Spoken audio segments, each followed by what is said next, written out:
Here with CJ Albertson. CJ, another Boston Marathon, another race. You're up front, running with the leaders past halfway. End up in 2:10 yet again. How'd you feel about it? I mean, 2:10 is not fun, but yeah, I mean, the race was fun.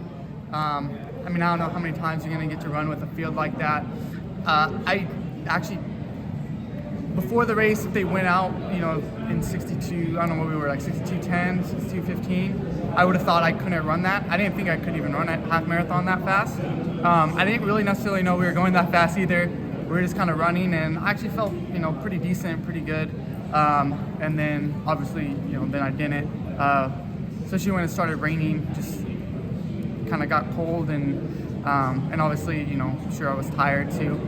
And then, yeah, then it was just kind of a long stretch home, just kind of battling the wind and the hills. And you know, once we got going on the downhill again, that second pack kind of got with me, so I was able to race against some guys. Scott and the French guy, you know, went by, and I kind of tried to go with them. They put in a pretty good surge. And then Matt and Nico, I was kind of in between them for a while, and got to race them. So at least I got to race people at the end. Yeah, when you hit halfway, with a couple of guys in the press box, what's CJ's half marathon PB? I don't know if we ever looked it up. What is your official half marathon PB? My official half marathon PB is like 64:18 or something. But I ran 63:20 at Boston, so that's my unofficial from last year. So this is, you know, this was like over a minute PR, I guess. I mean, if I told you at the beginning of the race that you'd finish within a minute of Elliot, you know, a minute behind Elliot Kipchoge, what would you felt about that? I would have felt like either there was some miracle or he had an off day, so I think it was the latter, but you know, yeah.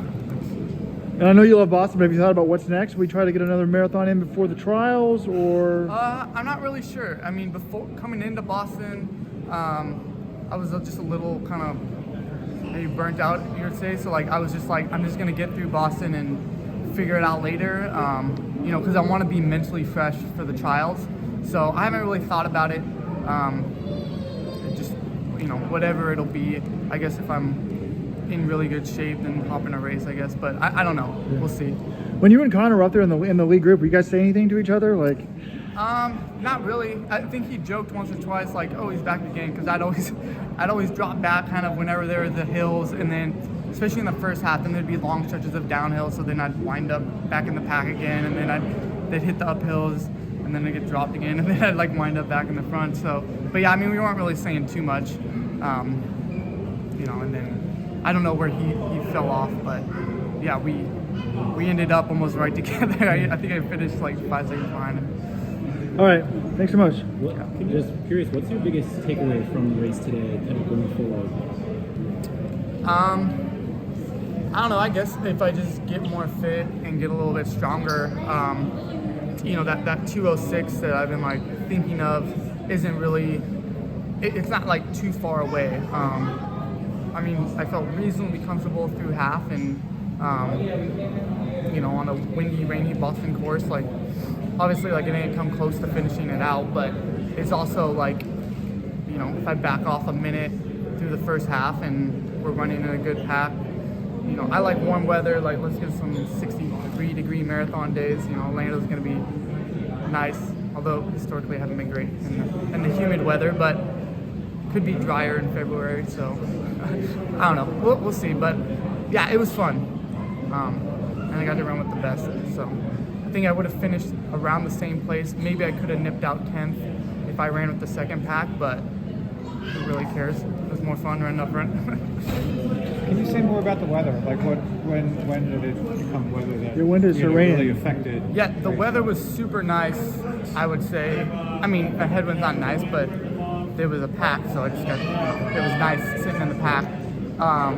So super nice the whole time. Really, just there was like 3 miles in the middle, maybe like 14 through 16 or 14 through 17, where it rained pretty good. Like I was pretty soaked. You know, your shoes get all wet, my quads, and just everything got really cold. So it just, yeah, it rained pretty good for like 15 minutes. But other than that, I mean, it was probably pretty good marathon weather. So could you feel the wind? Because I was wondering, you know, why is Kipchoge running the whole thing into the wind? He was leading the whole thing. So in the beginning, like the first 10 miles or so, the wind wasn't that bad. I mean, I can't say because I was drafting, there's 10, 12 guys. So, but when it was rainy, it seemed, maybe it was the rain, but it seemed like the wind picked up a little bit. And also the first 10 miles, you're running more north, and the wind was coming from the east, so it was more of a crosswind. So it wasn't bad, but then once you kind of get through halfway, then you're running, especially the last 5 miles, you're running more directly east, so the wind was more significant there.